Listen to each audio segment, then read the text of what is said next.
क्या आप भी उन लोगों में शामिल हैं जो देर रात तक जागते हैं और आधी रात को लगने वाली भूख को शांत करने के लिए फ्रिज का दरवाजा खोल देते हैं? अगर हाँ, तो आपको संभल जाने की जरूरत है। आध्यात्म और जीवन दर्शन के आधुनिक स्तंभ संत श्री प्रेमानंद महाराज ने हाल ही में रात के भोजन को लेकर एक ऐसी बात कही है जो न केवल हमारे शास्त्र सम्मत है, बल्कि आज के विज्ञान की कसौटी पर भी खरी उतरती है। महाराज जी के अनुसार हमारे शरीर का सीधा संबंध प्रकृति के चक्र से है। उन्होंने जोर देकर कहा है कि सूर्यास्त के बाद भारी भोजन करना साक्षात रोगों को निमंत्रण देने जैसा है। अक्सर हम काम की व्यस्तता या आधुनिक जीवन शैली के कारण रात 10 या 11 बजे खाना खाते हैं, लेकिन प्रेमानंद महाराज की माने तो ये आदत हमारे शरीर और मन दोनों की शांति को भंग कर रही है। महाराज जी ने बड़े ही सरल शब्दों में समझाया है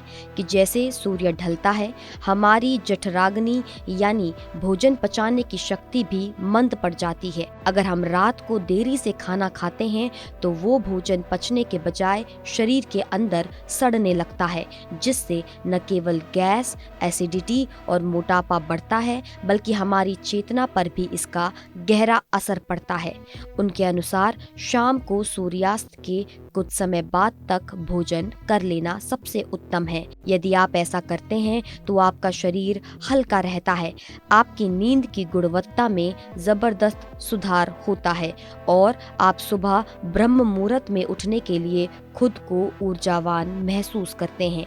ये केवल वजन घटाने का नुस्खा नहीं है, बल्कि ये एक सात्विक जीवन जीने की शैली है। आज की भागदौड़ भरी जिंदगी में हम अक्सर भूल जाते हैं कि स्वस्थ शरीर ही सबसे बड़ा धन है। प्रेमानंद महाराज का ये मार्गदर्शन हमें हमारी जड़ों की ओर वापस ले जाता है। विज्ञान भी अब इंटरमिटेंट फास्टिंग के नाम पर वही बातें कह रहा है जो हमारे ऋषि मुनि सदियों से कहते आए हैं। महाराज जी का कहना है कि जो व्यक्ति अपनी जिह्वा पर नियंत्रण पा लेता है और समय पर भोजन करता है, उसे मानसिक तनाव और शारीरिक बीमारियों की मुक्ति मिल जाती है। तो क्या आप अपनी दिनचर्या में ये छोटा सा बदलाव करने के लिए तैयार हैं?